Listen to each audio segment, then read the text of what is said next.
अकोल्यात चोरीच्या घटनांमध्ये वाढ, चोरट्यांकडून ज्वेलर्सची दुकाने टार्गेट. अकोला शहरातील राऊतवाडी परिसरात चोरट्यांनी 2 ज्वेलर्सच्या दुकानांना लक्ष्य केल्याची धक्कादायक घटना समोर आली आहे.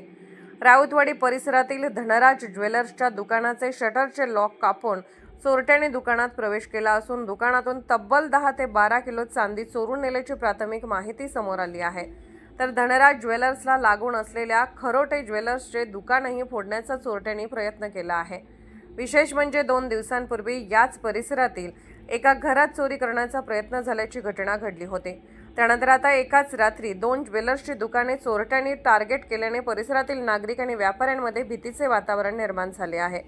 घटनेची माहिती मिळताच सिव्हिल लाईन पोलीस घटनास्थळी दाखल झाले असून पोलिसांकडून पंचनामा आणि तपास सुरू आहे. परिसरातील सीसीटीव्ही फुटेजच्या आधारे चोरट्यांचा शोध घेण्यात येत आहे. एकाच परिसरात वारंवार चोरीच्या घटना घडत असल्याने पोलिसांसमोर चोरट्यांना पकडण्याचे आव्हान निर्माण झाले आहे. हर्षदास सोनोने, अकोला. रात्री साधारण पहाटे 4च्या जवळ धनराज ज्वेलर्स जे आहे या ठिकाणी चोरी झाल्याची माहिती मिळाली.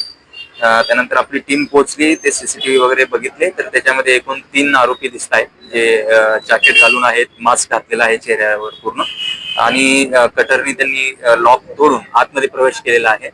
तर आमच्या आता सध्या 2 टीम डीबीच्या काम करत आहे त्याच्यावर. एक बॅकवर्ड लिंकेज आणि फॉरवर्ड लिंकेज त्याच्यामध्ये दोन्ही बघतोय आपण, सीसीटीव्ही बघतोय. आणि रात्री अजून काही ठिकाणी प्रयत्न झालेला माहिती आहे, तर त्या ठिकाणची अपडेट घेतोय.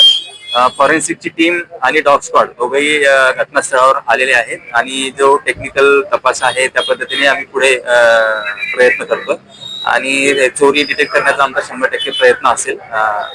बाकी आमच्या टीम आणि एलसीबीची टीम काम करत आहे. थँक्यू.